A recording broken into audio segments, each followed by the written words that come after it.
నమస్కారం ఘంటారావానికి స్వాగతం. ముందుగా ప్రధానాంశాలు. బాధ్యతలు స్వీకరించిన 7 హైకోర్టు న్యాయమూర్తులు. ప్రమాణం చేయించిన సీజే జస్టిస్ ప్రశాంత్ కుమార్ మిశ్రా.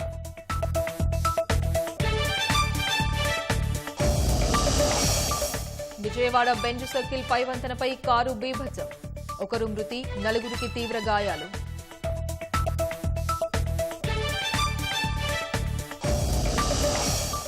రాజధాని అమరావతి కోసం రైతుల షిరిడి యాత్ర. విజయవాడ నుంచి బయలుదేరిన 40 మంది అన్నదాతలు.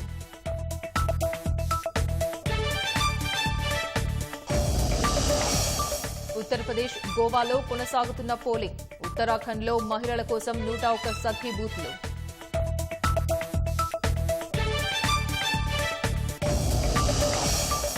$54 చైనా యాప్లపై నిషేధం విధించిన కేంద్రం. జాతీయ భద్రత దృష్ట్యా కీలక నిర్ణయం.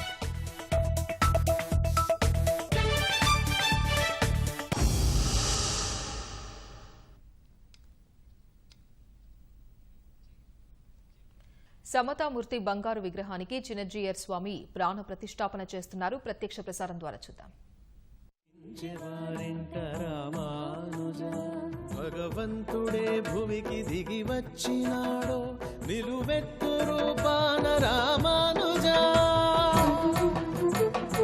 రామానుజా శ్రీ రామానుజా, రామానుజాచార్య రామానుజా. కాంతిమతి కేశవుల ఏ జన్మ పుణ్యమో జనిగించే వారింట రామానుజా. విశిష్ట అద్వైత సిద్ధాంతమే చాటి అష్టాక్షరి మహిమ చూపించెను. చక్షుతో విచక్షణను జనులకందించి ధర్మాన్ని ధరలోన తరింపజేసే రామానుజా శ్రీ రామానుజా, రామానుజాచార్య రామానుజా.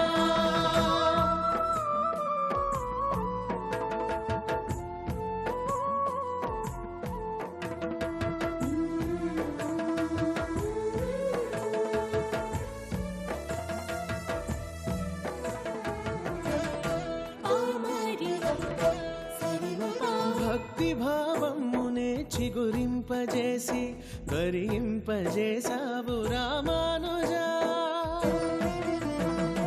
తిరుమంత్రసారం భగవత్ ప్రసాదం జనులకందించావు రామానుజా. నయనారవిందం కమనీయ తేజం నుదుట మెరిసే నామమే విష్ణు రూపం. దండము త్రిదండమును ఎల్ల వేళల్లో కరమునే ధరించి నడిచినావే రామానుజా శ్రీ రామానుజా, రామానుజాచార్య రామానుజా. రామానుజా శ్రీ రామానుజా, రామానుజాచార్య రామానుజా.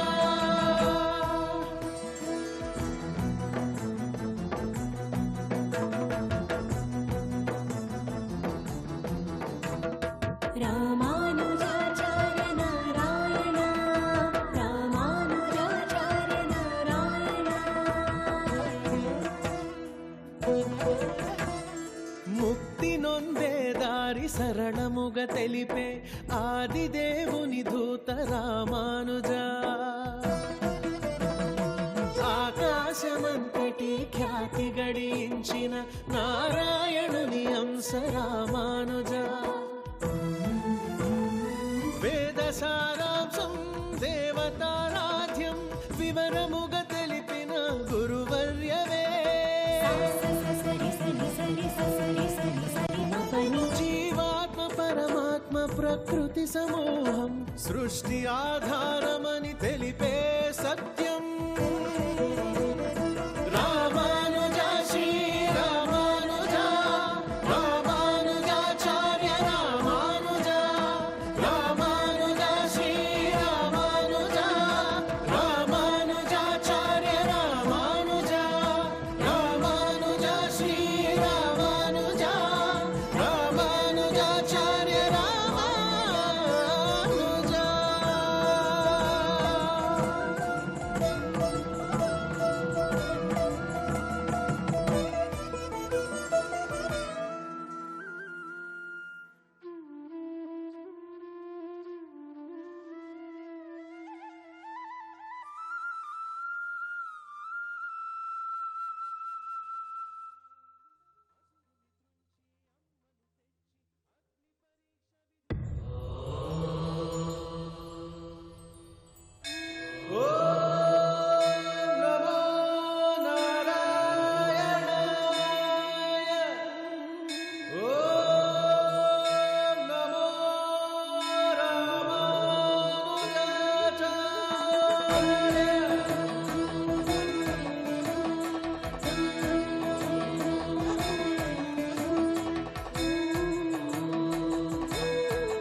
కాంతిమతి కేశవులయే జన్మ పుణ్యము జనించే వారింట రామానుజా కాంతిమతి కేశవులయే జన్మ పుణ్యము జనించే వారింట రామానుజా భగవంతుడే భువికి దిగి వచ్చినాడో నిలువెత్తు రూపాన రామానుజా రామానుజా శ్రీ రామానుజా రామానుజాచార్య రామానుజా కాంతిమతి కేశవులయే జన్మ పుణ్యము జనించే వారింట రామానుజా విశిష్ట అద్వైత సిద్ధాంతమే చాటి అష్టాక్షరి మహిమ చూపించెను చక్షుతో విచక్షణను జనులకందించి ధర్మాన్ని ధరలోన తరిగింపజేసే రామానుజా శ్రీ రామానుజా రామానుజాచార్య రామానుజా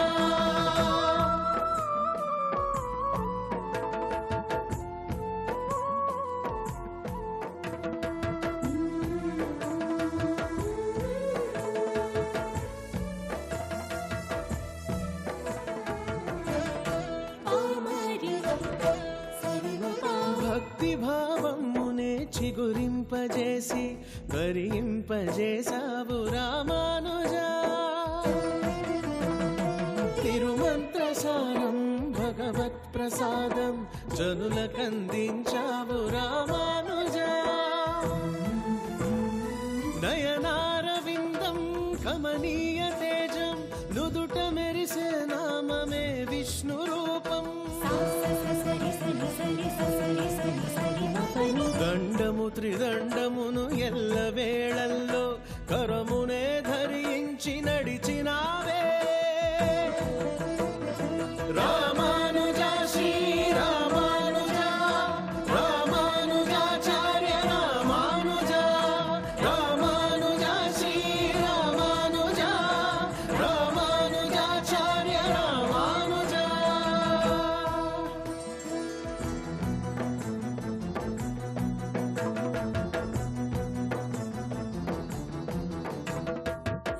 రామానుజాచార్య నారాయణ రామానుజాచార్య నారాయణ ముక్తి నొందే దారి సరళముగా తెలిపే ఆది దేవుని దూత రామానుజా ఆకాశమంతటి ఖ్యాతి గడించిన నారాయణుని అంశ రామానుజా వేద సారాంశం దేవతారాధ్యం వివరముగా తెలిపిన గురువర్యవే జీవాత్మ పరమాత్మ ప్రకృతి సమూహం సృష్టి ఆధారమని తెలిపే సత్యం రామానుజా శ్రీ రామానుజా రామానుజాచార్య రామానుజా రామానుజా శ్రీ రామానుజా రామానుజాచార్య రామానుజా రామానుజా శ్రీ రామానుజా రామానుజాచార్య రామానుజా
కాంతిమతి కేశవులయే జన్మ పుణ్యము జనించే వారింట రామానుజా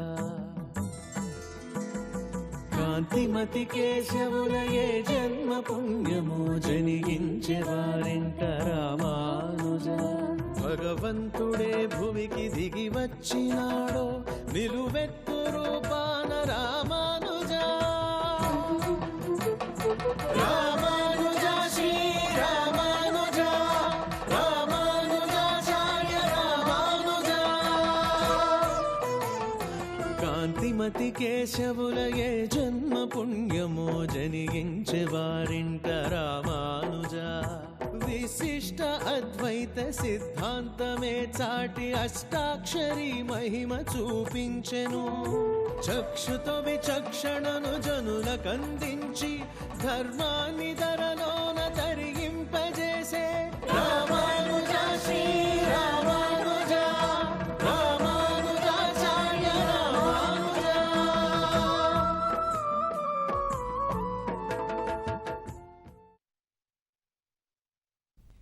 హైకోర్టు న్యాయమూర్తులుగా 7 ప్రమాణ స్వీకారం చేశారు. ప్రధాన న్యాయమూర్తి జస్టిస్ ప్రశాంత్ కుమార్ మిశ్రా వారితో ప్రమాణం చేయించారు. కొత్త జడ్జిలు గతంలో సుదీర్ఘకాలం న్యాయవాదులుగా విశేష సేవలందించారు. జస్టిస్ కొనకంటి శ్రీనివాసరెడ్డి హైకోర్టు న్యాయమూర్తిగా ప్రమాణం చేశారు. శ్రీకృష్ణదేవరాయ విశ్వవిద్యాలయం నుంచి జస్టిస్ కొనకంటి శ్రీనివాసరెడ్డి న్యాయశాస్త్రంలో పట్టా సాధించారు. 1991 నుంచి ఆగస్టు నుంచి న్యాయవాదిగా పనిచేశారు. హైకోర్టులో పబ్లిక్ ప్రాసిక్యూటర్గా విధులు నిర్వర్తించారు. ఇవాళ జస్టిస్ కొనకంటి శ్రీనివాసరెడ్డితో సీజే జస్టిస్ ప్రశాంత్ కుమార్ మిశ్రా ప్రమాణం చేయించారు. Srinivas Reddy, alias Srinivas Reddy, having been appointed a judge of the High Court of Andhra Pradesh, having been appointed a judge of the High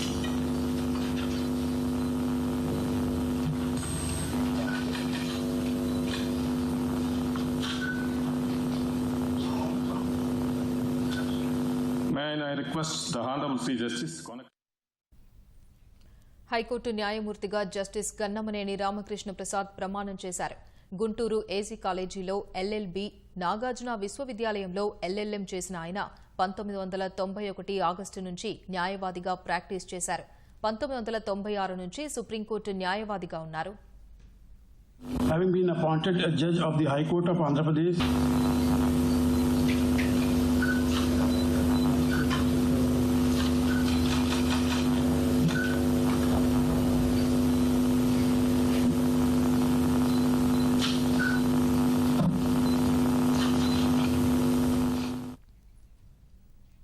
justice Nimmagadda వెంకటేశ్వరులతో సీజే ప్రశాంత్ కుమార్ మిశ్రా ప్రమాణం చేయించారు.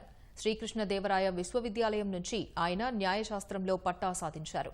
ఆంధ్ర విశ్వవిద్యాలయంలో ఎంఎల్ పూర్తి చేశారు. 1992 June నుంచి న్యాయవాదిగా విధులు నిర్వర్తించారు. ఇవాళ హైకోర్టు జడ్జిగా ప్రమాణ స్వీకారం చేశారు. Venkateshwarlu Nimmagadda, having been appointed a judge of the High Court of Andhra Pradesh, having been appointed a judge of the High Court of Andhra Pradesh, do swear in the name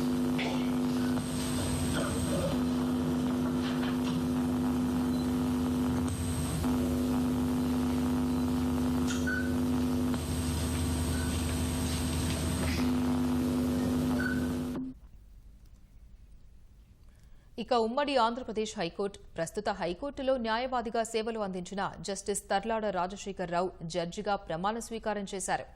ఎన్బీఎం కళాశాలలో ఆయన న్యాయశాస్త్రం అభ్యసించారు. 1993 August నుంచి న్యాయవాదిగా ఉన్నారు.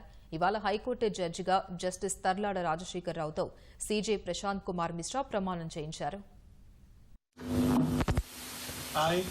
I, Tarlada Rajashekar, having been appointed a judge of the High Court of Andhra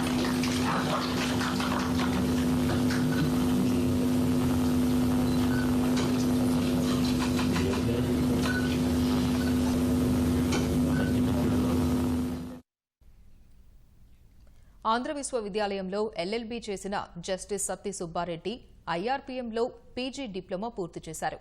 1994 June నుంచి న్యాయవాదిగా ఉన్న ఈయనకు criminal, రాజ్యాంగ, సర్వీస్ సంబంధిత కేసుల్లో అనుభవం ఉంది.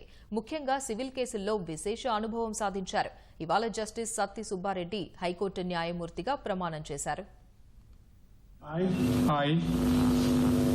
Satish Subba Reddy, having been appointed a judge of the High Court of Andhra Pradesh.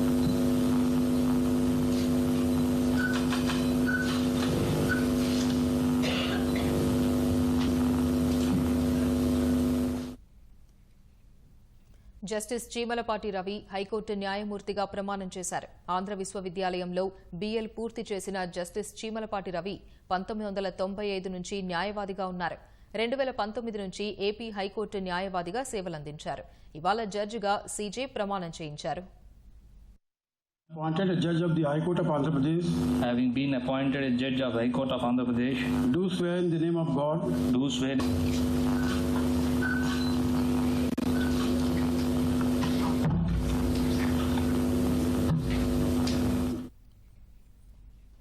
Justice Vaddiboyina Sujatha high court న్యాయమూర్తిగా ప్రమాణం చేశారు. ఎంఏ, ఎల్ఎల్ఎం పూర్తి చేసిన జస్టిస్ వడ్డిబోయిన సుజాత 1998 నుంచి సుదీర్ఘకాలం న్యాయవాదిగా సేవలందించారు. ఏపీ హైకోర్టులో ప్రభుత్వ న్యాయవాదిగానూ సేవలందించారు. ఇవాళ జస్టిస్ వడ్డిబోయిన సుజాతతో సీజే జస్టిస్ ప్రశాంత్ కుమార్ మిశ్రా ప్రమాణం చేయించారు. Vadiboina Sujata, Having been appointed a judge of the High Court of Andhra Pradesh. having been appointed a judge of the High Court of Andhra Pradesh.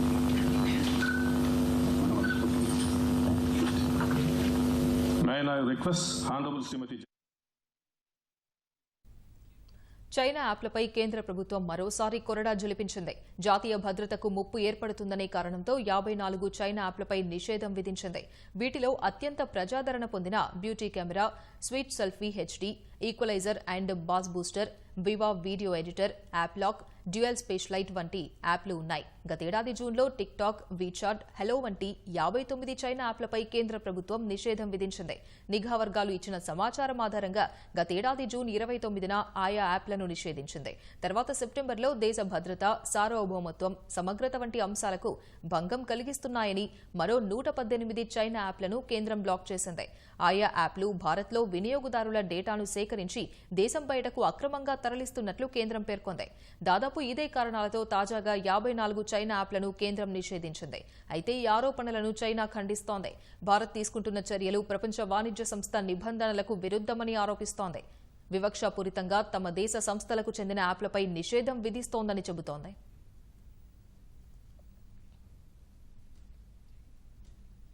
Vijayawada Benz circle పైవంతెనపై car బీభత్సం సృష్టించింది. మొదటి పైవంతెనపై వేగంగా వచ్చిన car 5 పారిశుద్ధ్య కార్మికులను ఢీకొట్టింది. ప్రమాదంలో రాజరాజేశ్వరిపేటకు చెందిన 35 ఏళ్ల నాగుర్బి అక్కడికక్కడే మృతి చెందారు. మరో 4 తీవ్ర గాయాలయ్యాయి. వీరిని ఆసుపత్రికి తరలించారు.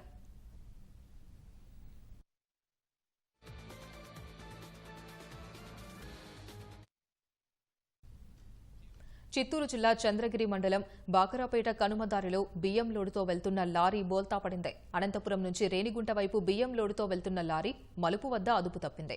రోడ్డు పక్కనే బోల్తా పడింది.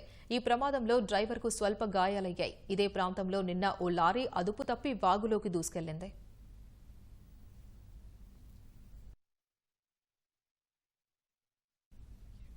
ఎంపీ జీవీఎల్ నరసింహారావు మీడియాతో మాట్లాడుతున్నారు. ప్రత్యక్ష ప్రసారం ద్వారా చూద్దాం. మాట్లాడుతుంటారు. ఏమి రాష్ట్రానికి ఇవ్వకుండా మరి 1,50,000 కోట్లతో రోడ్ల నిర్మాణం దేశవ్యాప్తంగా జరిగితే రాష్ట్రానికి జరగదా? నేను చెప్పా కదా, రాష్ట్రంలో జాతీయ రహదారులు 7 ఏళ్లలో రెట్టింపయ్యాయి. 70 ఏళ్లలో జరగని అభివృద్ధి 5 ఏళ్లలో మోదీ ప్రభుత్వం చేసి చూపించింది ఆంధ్రప్రదేశ్లో. మరి వాటికి ఎక్కడ 17వ తేదీ గౌరవ కేంద్ర మరి హైవేస్ మినిస్టర్ నితిన్ గడ్కరీ గారు రానున్నారు. మరి అనేక రోడ్లు, జాతీయ రహదారులు ఏవైతే రాష్ట్రంలో నిర్మాణం అవుతున్నాయో, నిర్మాణం పూర్తయ్యాయో వాటి శంకుస్థాపన కానీ వాటి ఇనాగరేషన్ కానీ చేసే దిశలో ఉన్నారు. సో వాటికి కనీసం కృతజ్ఞతాభావంగా ఒక మాట చెప్పండి. మీ ఎంపీలు ఇక్కడ మీ రాష్ట్ర ప్రభుత్వంలో ఏ పని చేయటానికి సమర్థులు కాదు, అసమర్థులు. నేను చెప్తున్నా, ఎందుకంటే మేము ఆ లెక్క పట్టుకెళ్ళి కేంద్రం దగ్గరికి వెళ్ళామని చెప్తున్నారు తప్పితే ఏ ఎంపీ కూడా నేను ముఖ్యమంత్రి దగ్గరికి వెళ్ళి నా ప్రాంతంలో ఉన్న సమస్యని పరిష్కరించాను అని చెప్పిన దాఖలాలు నేనైతే వినలేదు. వీళ్ళకి అపాయింట్మెంట్ దొరుకుతుందో దొరకడో దేవుడేరు. కనీసం మీరు లేఖ రాసి పంపించారా? మీ నియోజకవర్గంలో పెండింగ్ సమస్యలకి మీరేం చొరవ తీసుకున్నారు? ఏమీ లేదు. కేంద్రంలో లేఖలు ఇచ్చాం. ఇది మీరు చేసేటువంటి పని. రాష్ట్రంలో ప్రజలు ఎంపీలుగా మీరేం చేస్తున్నారు? సో వీటికి సమాధానం ఖచ్చితంగా చెప్పాలి. మీ రోడ్ల పరిస్థితి, రాష్ట్ర ప్రభుత్వ పరిధిలో ఉన్న రోడ్ల పరిస్థితి అధ్వాన్నంగా ఉంటే మీరేం చేస్తున్నారు? నిన్న పోలవరం నియోజకవర్గానికి వెళ్ళాను. అక్కడ 200 గ్రామాలకి మంచినీటి సరఫరా ఏదైతే సత్యసాయి ప్రాజెక్ట్ ద్వారా జరుగుతుందో అది ఆపేశారు.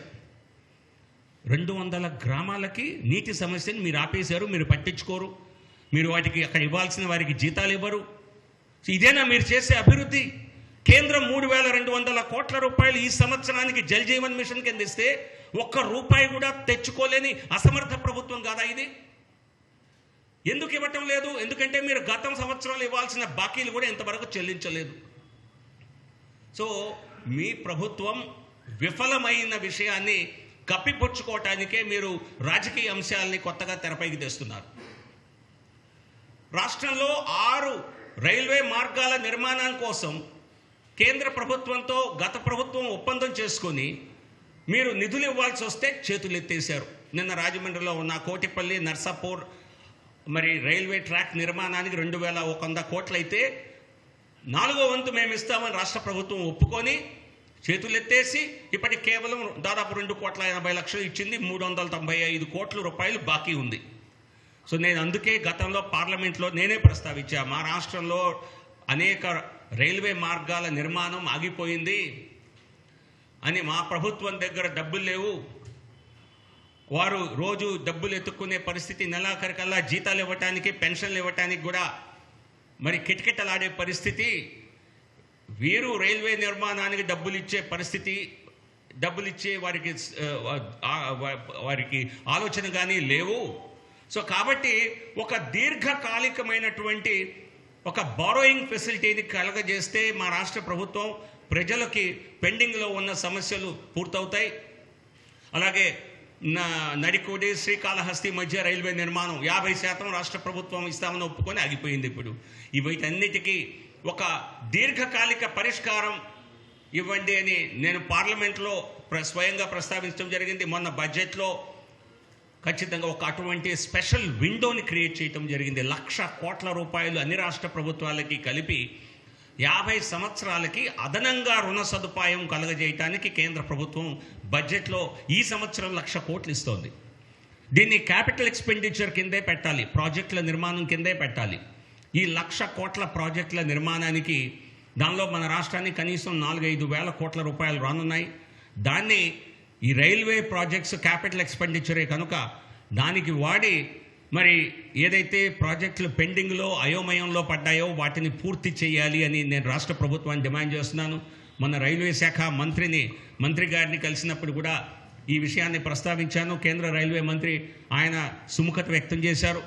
అలాగే త్వరలోనే కేంద్ర ఆర్థిక మంత్రి నిర్మలా సీతారామన్ గారికి కూడా ఈ విషయం వారి దృష్టికి తీసుకువెళ్ళి మా రాష్ట్ర ప్రభుత్వానికి వచ్చే ధనం ఏదో రైలు మార్గాల నిర్మాణం పూర్తి చేయడానికి తీసుకునేలా చొరవ తీసుకోండి, మీ తరఫు నుంచి కూడా అవసరమైతే ప్రతిపాదన పెట్టండి అని చెప్పి పెండింగ్లో ఉన్న రైలు మార్గాల్ని త్వరగా పూర్తి చేసే దిశగా కృషి చేస్తాం. మేము 24/7 365 డేస్ ఆంధ్రప్రదేశ్కి ఏ రకంగా న్యాయం చేయాలి, నిధులు తీసుకురావాలి, ప్రాజెక్టులు తీసుకురావాలి అని మంత్రులతో శాఖలతో మాట్లాడుతూ ప్రయత్నం చేస్తూ మొన్న నేను చెప్పడం జరిగింది. Railway zone Visakhapatnam railway zone కూడా ఇబ్బందులు ఉన్నప్పటికీ కూడా దాన్ని వెంటనే పరిష్కరించాలని మేము కోరిన మీదట దాని డిపిఆర్ని త్వరలోనే ఆమోదించి విశాఖపట్నం రైల్వే జోన్ని మరి త్వరలోనే అమలు చేసే దిశగా ముందుకెళ్తామని చెప్పి నాకు కేంద్ర రైల్వే శాఖ మంత్రి గారు స్వయంగా చెప్పారు. రాజధానిగా అమరావతినే కొనసాగించాలంటూ రైతులు షిరిడీ సాయి సన్నిధికి బయలుదేరారు. విజయవాడ నుంచి షిరిడీకి రైల్లో 40 మంది వెళ్తున్నారు. రాష్ట్రానికి ఏకైక రాజధానిగా అమరావతినే కొనసాగించాలంటూ వీరంతా చాలా రోజులుగా వివిధ మార్గాల్లో పోరాడుతున్నారు.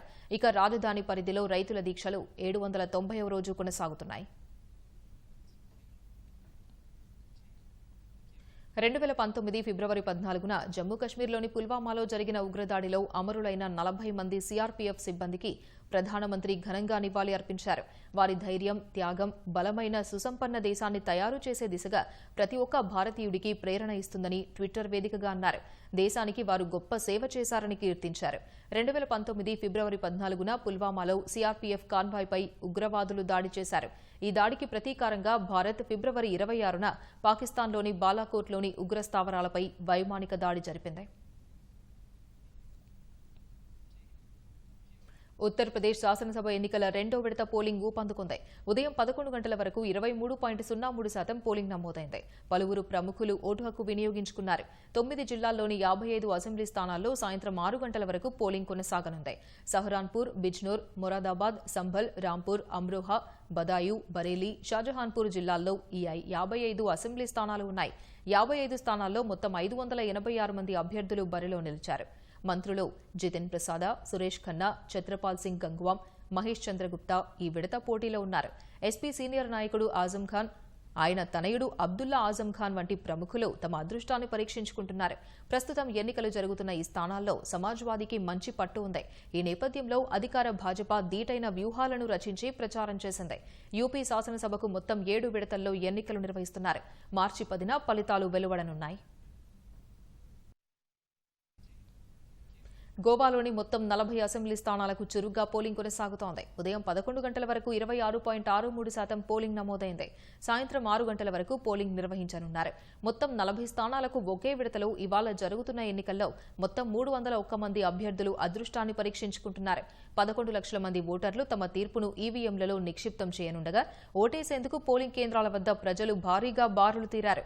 పోలింగ్ నేపథ్యంలో కేంద్ర ఎన్నికల సంఘం కట్టుదిట్టమైన భద్రతా ఏర్పాట్లు చేసింది. కోవిడ్ వ్యాప్తి దృష్ట్యా ఈసీ అన్ని జాగ్రత్త చర్యలు తీసుకుంది.